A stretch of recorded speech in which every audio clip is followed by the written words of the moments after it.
Hey everyone, welcome to the show. I have more Donald Trump and Jeffrey Epstein cover-up news to share with you. So Donald Trump's VP really stepped in it over the weekend. He further implicated Trump in a cover-up. There's a new lawsuit that's been brought to obtain the Epstein files. I'm going to share that with you. Very interesting who got that case. Epstein's longtime butler is spilling the tea. He told a news outlet a shocking story that directly refutes Donald Trump's claim that he, ditched Epstein long before he was arrested for trafficking. And then the MAGA base has sunk into a new low.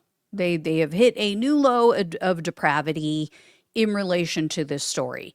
So before I get into all these details, and I have more to share with you as well, please do me a huge favor, hit the subscribe button below this video. It is free for you, and it truly, truly helps, so I greatly appreciate it. So here's what's new in the Epstein cover-up. Take a look at this. So Vice President JD Vance, I'll just set this up for you. He sat for an interview on Fear News Network with Maria Bartiromo. This is obviously part of the strategy that they came up with when they had that secret meeting last week at the White House. So here's what he had to say when she asked him about the Epstein files. Take a listen to this. Like I said, he blew it. Of the Democrats who are now all of a sudden so interested in the Epstein files. For 4 years, Joe Biden and the Democrats did absolutely nothing about this story.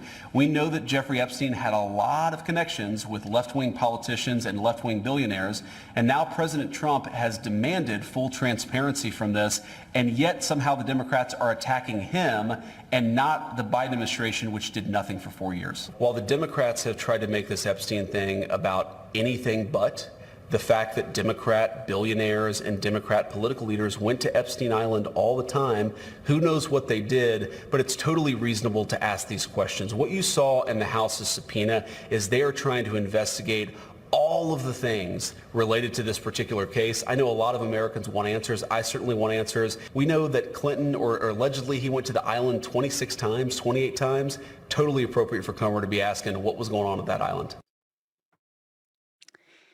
So there's so much to say there.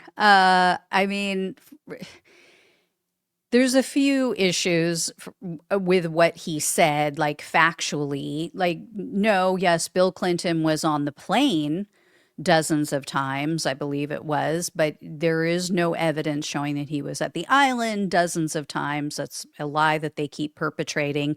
I'm not saying that Clinton is innocent. I think that it does need to be looked into.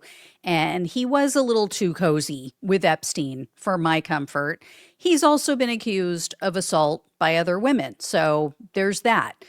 But Trump really doesn't have any good options here or really good deflections that he can use. So this is the best that they could come up with. And for one thing, one issue I'm going to take with what JD Vance said, Trump was a so-called billionaire and Democrat when he was hanging out with Epstein.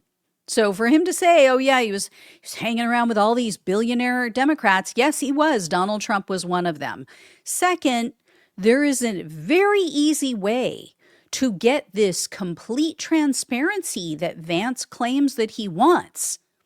Just release the files. Just release everything you have, as Donald Trump promised to do when he was campaigning. Third, this bullshit about, oh, Biden was president for 4 years and he didn't release anything. But there was a president before him. Remember that? I'm pretty sure it was Donald Trump. Donald Trump was the president for 4 years before Biden. Why didn't he release everything? Why didn't he investigate all the way back then? And Trump was the president when Epstein died. When Epstein was found dead in his cell, which is still highly suspicious the way he died, they didn't bother to do a real investigation. None of the facts surrounding that investigation of his death are adding up. I've shared with you guys so many times the different investigations and facts that CBS News has dug up.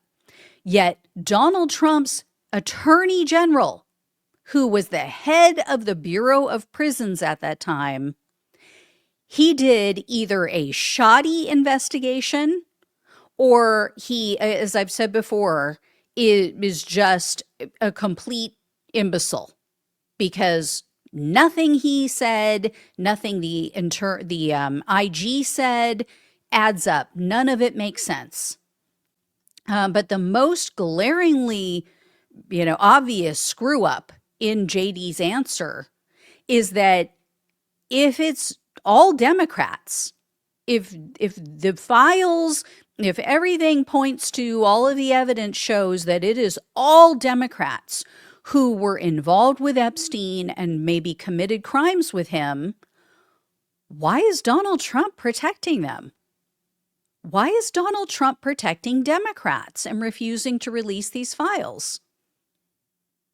Like I said, they don't have any good options, right? Because Donald Trump is so blatantly guilty and all over these documents.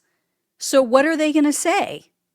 So this leads me to the next thing, which is that there was news that a group called Democracy Forward, they have filed a lawsuit. They filed this on Friday. They are asking for the release of the Epstein documents. They're also asking for any and all correspondence between Trump and Epstein. Now, do I think they're going to get it? No, not a prayer in hell that they're going to end up getting any of this stuff. But Democracy Forward filed a FOIA request back in July, at the end of July. They never heard back, which I know is just shocking to hear, that Donald Trump's administration would ignore a FOIA request. And for those in other countries, this is a Freedom of Information Act request. This was a law or rule that was put in place saying that if the public has a need to know or wants to know something that's going on in the government, they should be transparent. And so you can submit a FOIA request and they are supposed to comply within a certain amount of time. So they're suing the Donald Trump administration. They're trying to gain access to this information. And Trump pulled the short straw on this one because the case was assigned to U.S. District Judge Tanya Chutkan. Of course, Chutkan was the judge who presided over Donald Trump's election interference case, his attempted coup case that never went to trial. She was one of the toughest January 6th judges. So this is going to be fun. We'll see what happens with this. I'll keep you posted. In the meantime, one of Jeffrey Epstein's longtime employees shared a jaw-dropping detail about Trump and Epstein. His name is Valdson Vieira Cochran, I think is how you pronounce it. Anyway, he was Epstein's butler at his Paris home for 18 years. He apparently also traveled around with him to his other properties. But this Cochran guy recently gave an interview to the Telegraph news outlet. So he says that Trump offered Epstein a job in his first administration.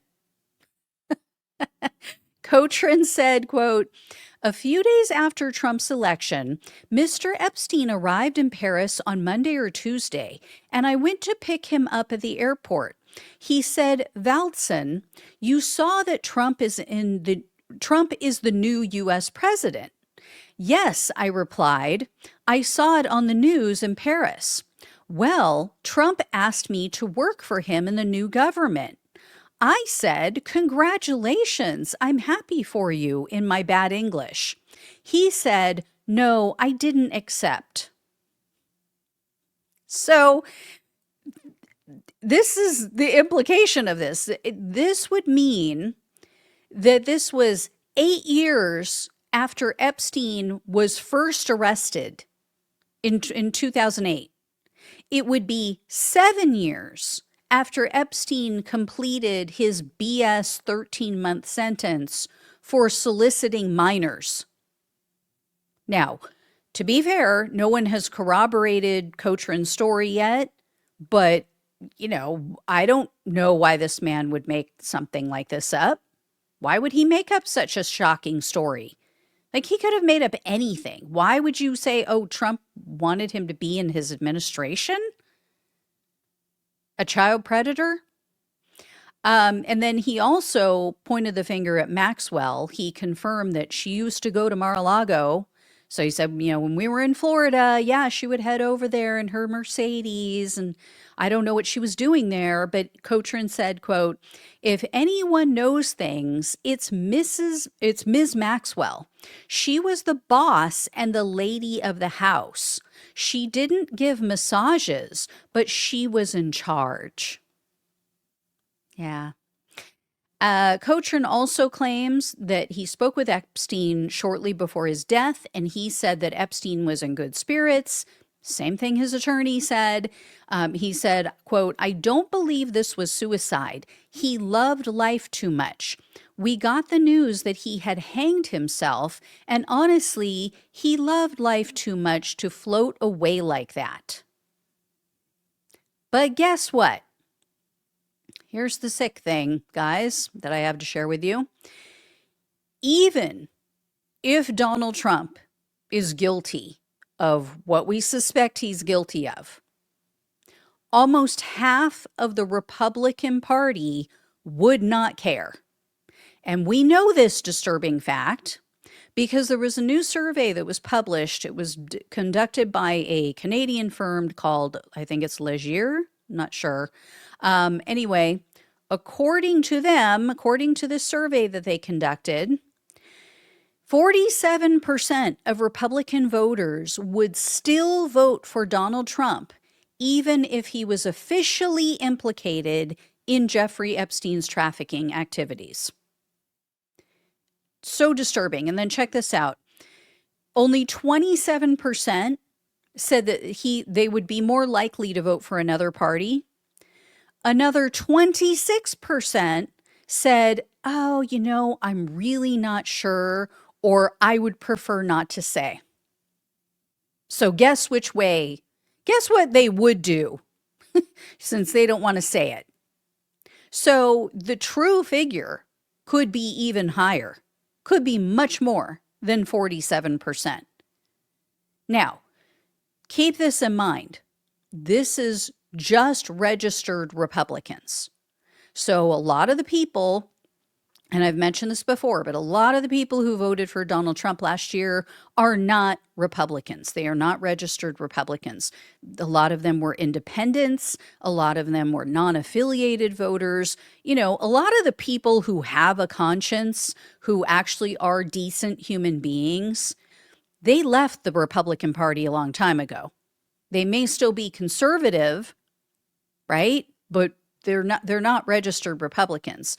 And, a good number of these people have already turned on him. So we're not talking about nearly half of or more of Donald Trump voters, the people who voted for him, who are repugnant child predator apologists. That's, we're not saying almost half or more of his voters are vile excuses for human beings. They're saying almost half, if not more, of registered Republicans that applies to. So just want to be clear because, I don't want to lump everybody who voted for him into that group. So yeah, there you go. Just disturbing on so many levels. And I don't know if you guys had heard, but there was I think it was a video, if I'm not mistaken. It could have just been a tweet, but someone had asked a Trump voter, this was a man who had 2 daughters, if I remember correctly, and asked him if Donald Trump is guilty of, the biggest sin of violating a child. would you still support him? And the guy was like, used God and used religion to justify his continued support. I mean, it's just an abomination, right? I mean, if God is real and if, he ever came back to earth, if Jesus ever came back, they would be thoroughly disgusted and send those people to hell. That's just the simple fact. So, all right, guys. I will let you know when I hear more. Thank you all so much for watching and listening. Please like, please share, and subscribe. Please donate if you can. Love you all. Take care. Talk with you soon.